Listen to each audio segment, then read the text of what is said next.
what in general would you want? Like Noble said, just listen. What would you want? What would you ask from a white person? Like if I'm a fly on the wall and I'm listening, and I'm kind of ignorant, you know what I mean? Yeah. Not ignorant in a mean way, but like I don't know. What do you want? I mean, so the few that called me had conversations. I shared my experience. So that's one step, right? Okay. So you're not privy to this. You know, you don't have to enter into my world at all. So some of it is a naivete. Like, man, you literally don't have to enter into my world. Mm-hmm. The other part of that is call it out. Mm-hmm. You are in places and around white people that you know when they start going to some of those places, check it. Mm-hmm. You know, check it at the door, man. Because you have the relationships. Okay. So, man, yeah, Rashad's not here, but you're saying this or doing that. That hurts me to my core because I love this guy. Yeah. Mm-hmm. So that's not cool. Yeah. Mm-hmm. And in my opinion, when you have that kind of thing going on, yeah, you educate and you read and you learn about all this other stuff. I don't poo-poo that stuff. It needs to be known, but love and action to me is, hey, you've got to call that out. Mm-hmm. You know, like if my son, you know, he had a group of friends that were messing with a special needs kid in the bathroom. He ran and he got somebody. He lost those friends. Mm-hmm. And when he sees those friends, he don't even want them. Yeah. Mm-hmm. He like, I don't want nothing to do with you. Yeah. Mm-hmm. But he saw that and he did something. Mm-hmm. I tell my kids all the time, I wouldn't have had the courage to do that at your age. I would have looked the other way. Yeah. Mm-hmm. You know what I mean? Mm-hmm. Instead of calling it out. Instead of saying exactly. Something. And so you've got two things that happen from that. Mm-hmm. Now, I've created for myself a habit or lifestyle of disengaging because I can. And also what you permit, you endorse. Mm-hmm. Mm-hmm. Mm-hmm. Got it. You know, and so now you're seeing this thing happen. Mm-hmm. You're not saying anything about it. You're not doing anything about it. Yeah. I'm struggling and tussling at work now. Because of everything that's going on. And I'm like, you didn't step up. Man, I've got to, you know, I'm going to go talk to some people so I can, you know, if they've got, you know, they're launching this whole diversity deal, I got to step into it. And not so much for me. Yeah. You know, there are young black men and young black women now that are coming out of college, that are going into these spaces. I've got to do what I can to influence the table so that when they walk in, it's different. Yeah. Okay. You know, so I've suppressed majority of my life, and now I've got kids that I can't suppress, and I've got loved ones where it's like, okay, man, this is bubbling. I gotta say something. I gotta do something. Yeah. But I'm measured. I'm a guy I'm not, you know, and some of it is taught. I don't want to be an angry black dude. I don't want to be in this dude flipping out on everybody. Right. You know, but then I also understand that I'm in corporate.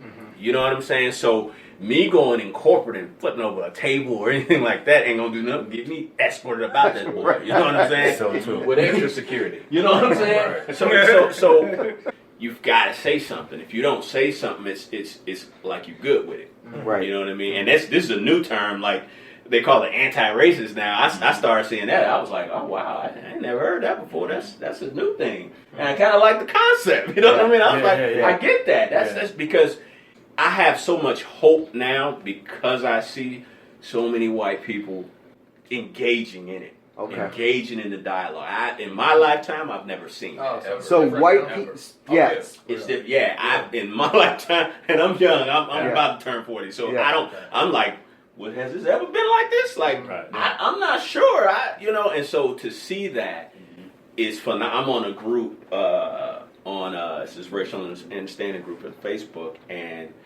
the guy posted about Lift Every Voice and Sing. Do you know that? Yes, sir. Yeah, so Lift Every Voice and Sing gets the Black National Anthem. Oh, yeah, and so that song, when he posted that and I started to rehearse the lyrics, it was the first time I thought, man, I have something that represents heritage. Again, back to the question that you asked, man, call it out. You know, when you see it, you call it out. There are two pastors, Matt Chandler and Pastor Eric Mason. And one's a white pastor, one's a black pastor. Eric Mason, And he shares this story, Pastor Eric Majors, Black Pastor, he shares this story when he started to develop a friendship with Matt Chandler. He said they were in Colorado. He said they were at a restaurant. And he said it was like this really expensive, kind of risky restaurant. He said he's sitting there, and it was the first time Pastor Matt noticed the difference. And he said, man, Pastor Eric, are you picking up on all this going on in the restaurant? Yeah. And he said, yeah, this is how I live. This is, normal. But if you see, I saw that, Yeah. I heard that story probably like 3 or 4 years ago. I don't even know when it happened. Yeah. But if you listen to Pastor Matt Chandler, how he engages in issues around race now, he go hard. Yeah. Because now he has a friendship with somebody Yeah. Exactly. that experiencing that, and not just somebody that he heard their story. Yeah. He's been out with them Yeah. and spent Coming time at with them to see it happen. Coming at 'em. Yeah.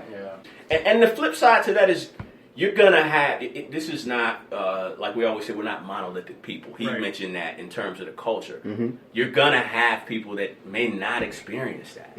Like kind of like Eric. Yeah, like that's okay. But that doesn't turn the volume down on those of us that do. Yeah. Right. You know what I mean? Yeah. It's real for me. You know, Yeah. my That's daughter February got a little note in her bag said nigger. Wow. 13. I had to have that conversation. When George Floyd died, you know what that triggered? My 13-year-old baby girl. Trigger my son. 11 years old. So this is, and this is, it's not, this is my story. I'm not a data point. Right. I'm not some theological system and theses that you didn't put together in a paper to explain my existence. Right. Exactly. This is my personal story. Yeah. No doubt. Yeah. I'm not asking you to sit here and become a black man. Right. I'm asking you to listen to me, engage with me, see me. And on the other side of that, as a believer, wrestle with the bias that you hold. I consider that a personal responsibility as a believer. I have bias.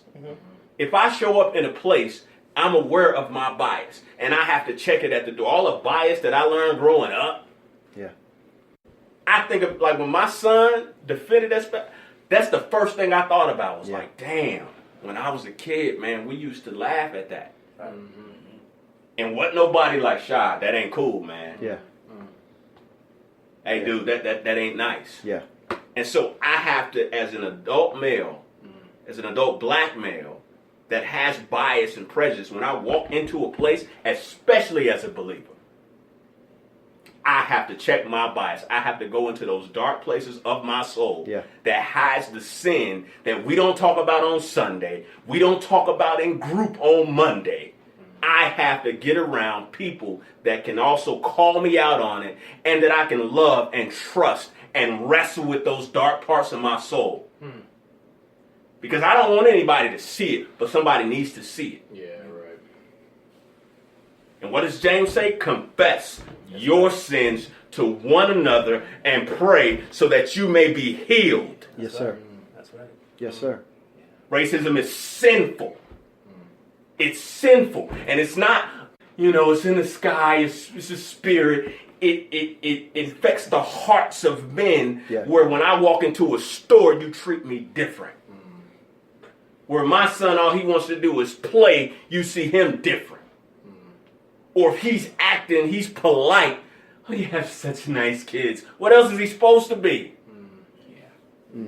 He qualified. And it's as a believer, I am just, my top is blowing.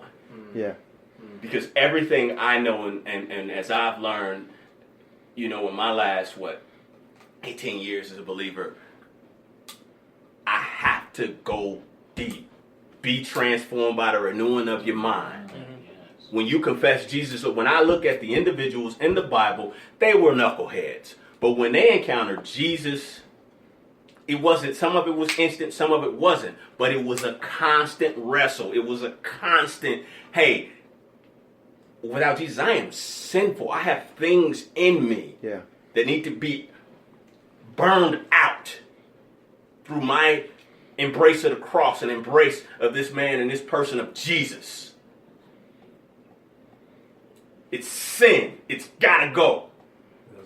I think when you mentioned James 1, and that's beautiful, man. I thank you so much for sharing. And it is. It absolutely is. Because when you talk about an unregenerate man, you shrug your shoulders. Right. They don't have the love of God in their heart. What do you expect? You know, I call it out, but I kind of give them a pass because what do you expect? Yeah. Right. When I see a believer, that's a different story. Yes, and I want to shift That's what for my a second. passion is. Yeah, Believers. yeah. Now, and if you're a believer in the Lord Jesus Christ, you know this is something that you need to hear. And you're right. It takes humility. It takes examining your heart, and it takes confessing those things. I'm gonna tell you real quick. You might have been there, but it was one Saturday morning. We were playing. We were hooping at Life Changers. I opened the gym. I was in charge. And it was snowed really bad, and so like a lot of people got there late. But I knew I had to close it at like 11:30, and I even put it an extra hour. Raj, you might have been there too. Put it an extra hour, and thought I was blessing everybody.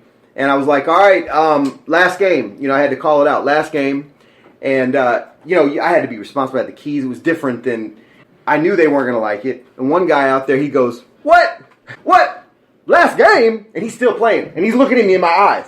And he's out there playing, and I'm like, last game, I gotta lock it up. And he's like, you got gas money?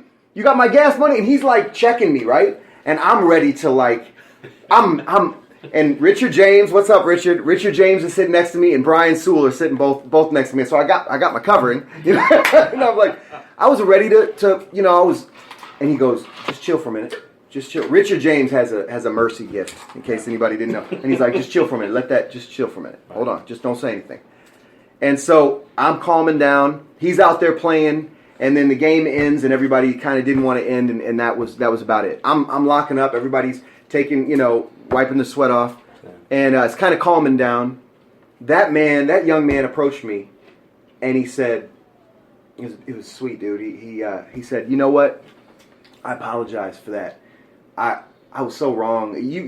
I wasn't even thinking about you. You opened this gym up, and you know it's already late, and I just got mad when you said that. And I ain't gonna lie, I'm from a church where you know the white ministers up in there. It was all power trip, and I can tell you're not like that. And yes, I don't know if it was you, but you or somebody started. It might have been Brandon. This thing started into a beautiful piece of ministry. This dude, he even quoted, he was like, it says confess your sins. I'm just being honest to you. He was a believer dude. Yeah, he was a believer. Rapper. Yeah, yes. I remember, dude. And it ended up being this glorious thing. So I had to get going, and we left, and they were out praying. You guys were out praying on the corner, and I was just like, this is awesome. Yeah. All because I didn't stick my foot in my mouth and do what the flesh wanted to do was sit there and, you know, assert my piece, but instead humbled myself, gave him a second to cool off, and it was glorious. You got support. I remember that. You got people on the side telling you to chill out. Oh, thank God for them. That's what I'm saying. Like, a lot of the times, these people who are making these statements, people normally like to hear what makes them feel good. They don't like to hear something that's opposed to what they've been thinking all their life. And so what happens a lot of times is they find statistics and evidence that only supports their points. And he lived them, too. Right. And so it's a struggle for me a lot of times in dealing with certain people, because I'm like, I know this person loves Jesus, but they out here talking reckless. You know, they really don't understand this, and they don't have a heart to receive. And so I'm like, you know, sooner or later, I'm going to just continue to pray for him, and I'm going to back up, because, you know, I respect this person. Yeah. I'm going to back up, and I'm not going to make any comments when he does his thing, like, and I'm going to wait. But, I mean, it's, for him, he has the privilege or the ability to not have to change. Correct. You know what I'm saying? He doesn't, there's no, I mean, other than the fact that it's in your face now. You know what I'm saying? But we've been in churches for, I mean, ministries, not churches, there's one church. But we've been in ministries where we just played nice. You know what I'm saying? We had underlying issues. We all felt this way. It was like, you know, when you go to a predominantly white church and you see a black person there, you know what I'm saying? Like, we have a connection. You know, we expect certain things to be a certain way, you know, as opposed to going to a black church, which has its own issues. True. but we played nice. And when we have a situation like this, we find out how deep our brotherhood was, and it wasn't that deep. It was mad shallow. Wow. That's real Now talk, we're talking. man. Because, I'm quoting you. Being nice is not being courageous. You know what I mean? Sometimes being nice is just an avoidance of what the real tension is at, When this first kicked off, I was one of the ones getting those texts and getting those calls. I got upset, I was getting a little angry, because I felt like I got to repeat this all over again. You know what I mean? There's a quote that says that everything that needs to be said has already been said. The problem is that no one is listening. So therefore we got to say it all over again. You can look at the history. There's our forefathers, people have been talking about this. You know what I'm saying? It's out there. So I was ready to avoid it because when you've been in a fight all your life, we've been fighting racism all our life, as people of color. So it's been coming at us. And you fighting, if you in any kind of fight on any kind of level, if you in it long enough, you going to get hit. You're going to get some bruises. You're going to get hurt. And sometimes the hurt shows up with us that we don't trust. And another one, not trusting, we're not going to open up. You know what I mean? We're skeptical. You know what I mean? Yeah. And you come being nice individuals. I'm not saying every individuals come being nice and, hey, I don't see color and all this kind of stuff. I'm sizing you up now. You know what I mean? Like, I don't trust you. Yep. As soon as you say that. As soon as you say I don't see color. As soon as you said it, you told me. This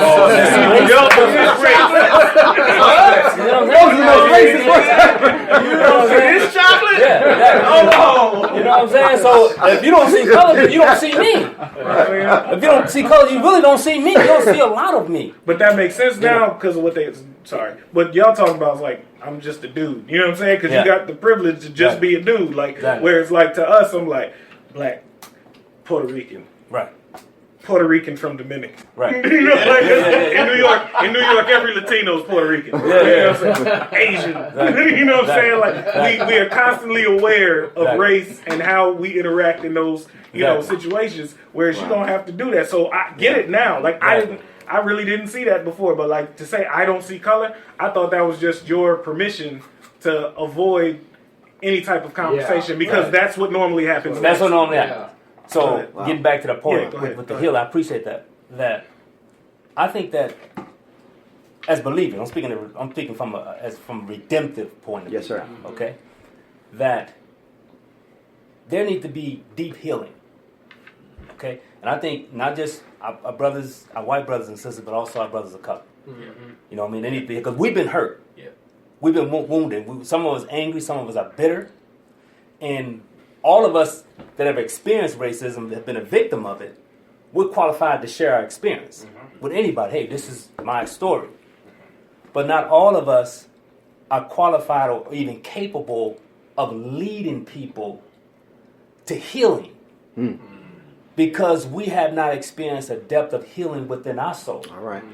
So if I do talk about trying to lead you, it's going to be some anger and bitterness twisted in there, and I'm leading from a very unhealthy place. Yeah. That's real. You see what I'm saying? Yeah. So I know some of my white brothers out there talking, they need to be quiet. And some of my black brothers out there talking, they need to be quiet too. Absolutely. Because they talking from a very unhealthy place that's feeding a division, feeding hate, feeding malice and bitterness that's not good for the soul. So we need to be healed. And our other brothers need to be healed of racism. The fact that racism has always come out as slashing, talking about, white supremacists that we've seen in South Carolina, coming out and letting you know, hey, we hate you all and calling your names. Overt, exactly. Thank you. It can come out in a very subtle intellectual. It's the intellectual ones, them the ones that are dangerous. It's the ones that intellectually saying that, hey, we're not racist. Trying to talk you out of it. Exactly. Those are the most. We need to take the mic from them. Well, they need to put the mic down. And humble themselves and listen. Because in this country, hear what I'm saying here. In this country, for the most part, I've never seen it like this before, that a lot of our white brothers, they don't know what to do. I've never seen like this in my country. In our country, they don't know what to do. They do not know how to lead right now. Follow me? But because they've led so much, they got this urge. I gotta lead. I gotta do something. When in reality, you need to sit down and listen and examine your heart and see how have I been impacted by this, and what is it that I need to be delivered from and healed from. Yes, sir. Follow me? Yeah. And men of color, we need to be healed of some deep-rooted anger and unforgiveness that we got down in our soul. Wrong mindsets. You see what I'm saying? And that's not nice. That's courageous. Let's have the conversation. But let's talk about race. Let's talk about racism and lead through racism. We got to get a breakthrough so we can be healed.